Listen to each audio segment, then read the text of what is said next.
Pada pagi 9 September 2025, Doha, ibu kota Qatar, berubah menjadi pusat kekacauan. Langit biru yang biasanya tenang mendadak diguncang suara ledakan. Israel meluncurkan operasi besar-besaran yang mereka namai Summit of Fire, menargetkan para pemimpin senior milisi Gaza yang sedang berkumpul di sana. Sebanyak 15 jet tempur Israel melintas dan melepaskan 10 rudal presisi, menghantam bangunan yang mereka yakini menjadi tempat rapat penting. Namun, serangan itu tidak sepenuhnya berhasil. Para tokoh utama milisi Gaza berhasil diselamatkan, hanya beberapa anggota berpangkat rendah yang menjadi korban, termasuk putra salah satu pemimpin terkemuka, Halil Alhia. Kabar beredar, intelijen Turki lebih dulu membocorkan informasi sehingga Qatar berhasil mengevakuasi sebagian besar target utama. Pertanyaan besar muncul, dari mana sebenarnya pesawat-pesawat itu masuk? Spekulasi menyebutkan dari Yordania, tetapi otoritas menolak klaim itu. Ada dugaan kuat jalur serangan melewati wilayah udara Suriah atau Irak yang justru berada dalam kendali Amerika Serikat. Jika benar, maka serangan ini bukan sekadar operasi militer Israel, melainkan melibatkan koordinasi rahasia dengan Washington. Fakta ini mengguncang keyakinan Qatar bahwa sekutunya akan selalu melindungi mereka. Dunia mulai melihat tanda pengkhianatan besar di Timur Tengah.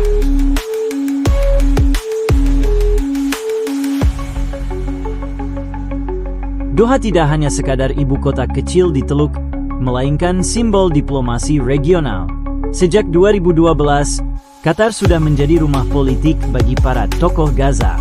Walid Mesal dan Ismail Haniyeh menjadikan Doha sebagai markas diplomasi internasional, karena di sanalah mereka bisa berbicara dengan semua pihak, termasuk musuh sekalipun. Ironisnya, keberadaan mereka di Doha sebenarnya disetujui oleh Amerika Serikat sendiri. Washington yang mendorong Qatar membuka pintu bagi Gaza demi adanya jalur komunikasi tidak langsung. Namun kini langkah itu menjadi bumerang.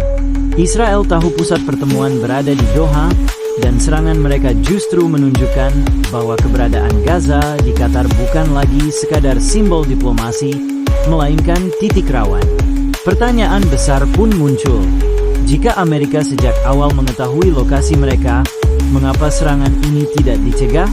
Ada yang menduga hal ini bukan kebetulan, melainkan bagian dari skenario besar yang melibatkan Washington. Dunia kini melihat Doha tidak lagi sebagai jembatan damai, melainkan sasaran yang dipermainkan oleh kepentingan kekuatan besar.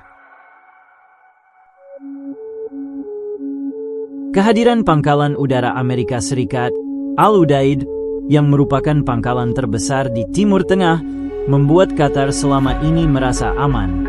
Lokasinya hanya beberapa kilometer dari pusat Doha.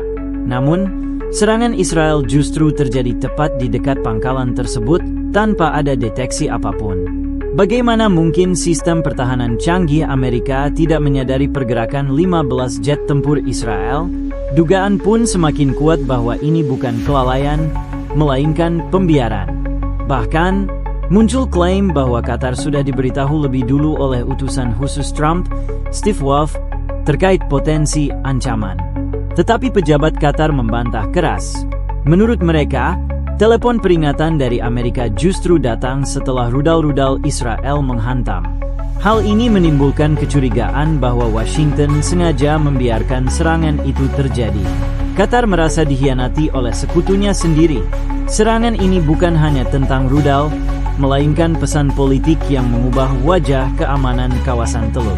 Amerika seakan mengirimkan sinyal bahwa kepentingan mereka selalu diutamakan, bahkan jika harus mengorbankan sekutu kecil seperti Qatar.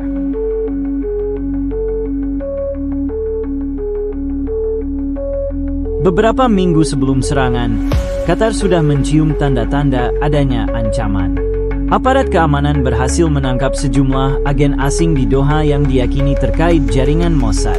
Selain itu, mereka juga menggagalkan beberapa upaya penyelundupan senjata. Fakta ini semakin memperkuat kecurigaan bahwa serangan Israel sudah direncanakan jauh sebelumnya. Ironisnya, saat para pemimpin Gaza berkumpul di Doha, Agenda utama mereka sebenarnya adalah membahas usulan gencatan senjata yang ditawarkan langsung oleh Donald Trump. Namun, banyak pihak menilai tawaran itu hanyalah jebakan diplomasi. Strategi lama Washington yang pura-pura memfasilitasi perdamaian, namun sebenarnya menyiapkan jalan untuk operasi militer Israel. Publik mulai melihat adanya skenario terselubung. Qatar dijadikan panggung diplomasi semu, sementara di balik layar Israel dan Amerika justru bekerja sama untuk menghantam Gaza dan melemahkan posisi Qatar. Jika benar, ini adalah pengkhianatan paling pahit bagi Doha, karena justru dari sekutu terdekatlah serangan itu difasilitasi. Sejak titik ini, hubungan Qatar dengan Amerika tidak mungkin lagi sama.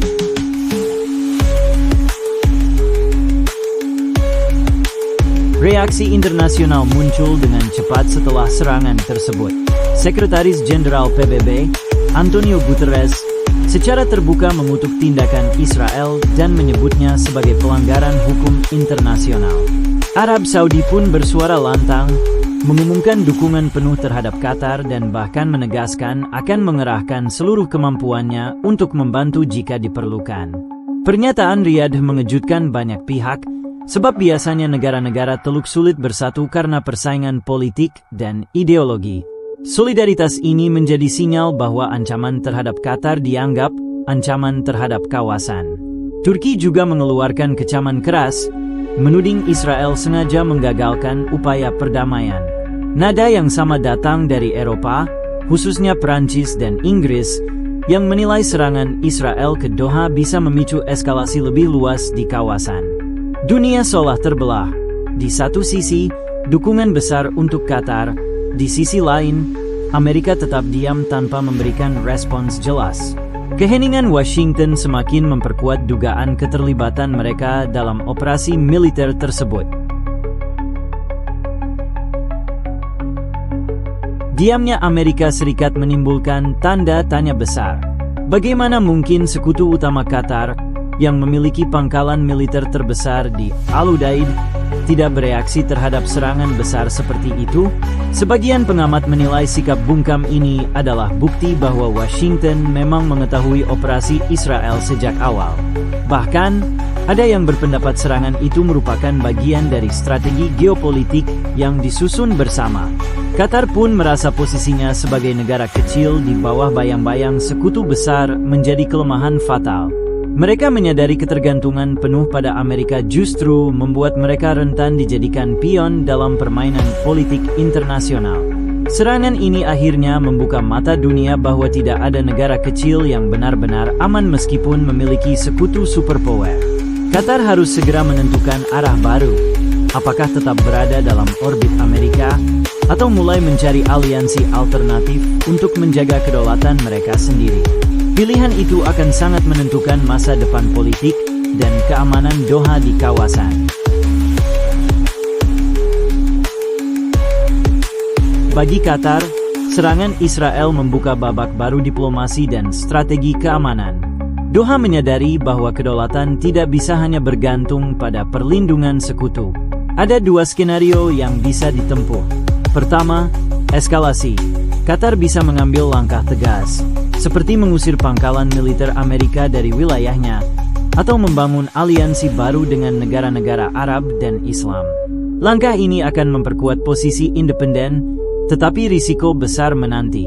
Israel bisa merespons lebih agresif, sementara Amerika tidak akan tinggal diam. Skenario kedua adalah deeskalasi. Doha bisa memilih jalur diplomasi, memanfaatkan posisinya sebagai mediator, dan tetap mempertahankan hubungan dengan Amerika sambil menuntut Israel bertanggung jawab. Jalan ini penuh kompromi, karena berarti menahan amarah demi stabilitas regional. Apapun pilihannya, Qatar kini berada di persimpangan besar. Dunia menunggu apakah Doha berani menantang sekutu lamanya atau tetap bermain aman dengan kompromi.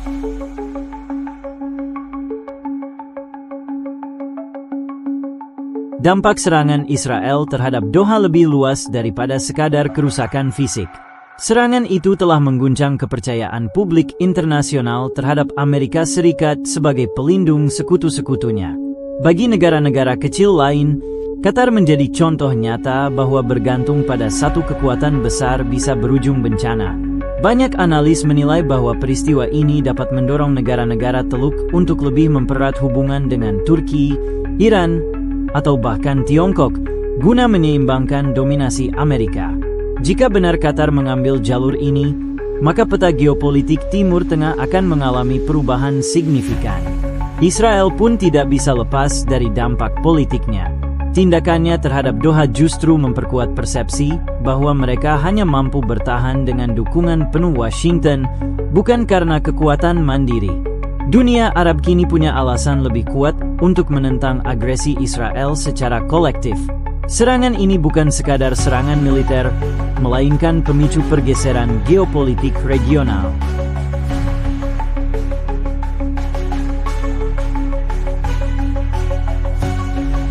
Situasi semakin rumit ketika opini publik di dunia Arab mulai berubah.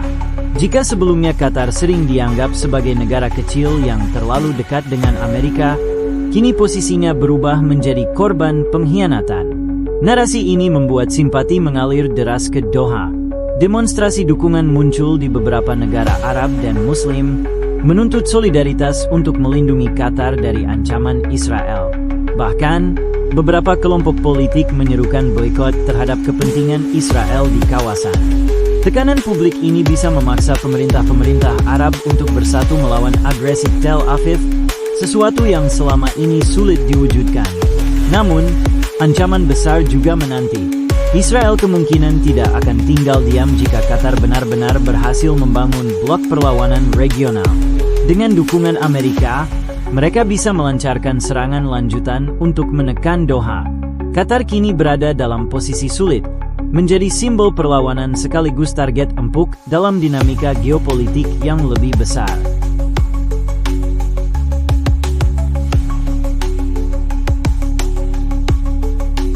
Serangan Israel ke Doha bukan hanya serangan udara biasa, melainkan pesan politik yang mengguncang tatanan regional. Qatar kini menghadapi kenyataan pahit bahwa kedaulatan mereka bisa dikorbankan kapan saja demi kepentingan sekutu besar.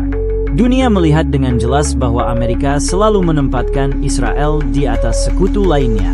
Dari sini ada pelajaran besar. Negara kecil tidak bisa hanya menjadi satelit kekuatan superpower. Diversifikasi aliansi menjadi kebutuhan mendesak, bukan pilihan. Qatar kini harus bergerak cepat, apakah dengan memperkuat blok regional, atau bahkan membuka jalur baru dengan kekuatan global lain seperti Rusia dan Tiongkok. Masa depan Timur Tengah sangat mungkin berubah akibat satu serangan ini. Jika Qatar berani mengambil langkah mandiri, mungkin inilah awal lahirnya poros baru perlawanan di kawasan. Tetapi jika memilih tunduk, mereka akan selamanya menjadi pion. Dunia menunggu, dan Doha kini menjadi panggung utama dalam drama geopolitik terbesar di era modern.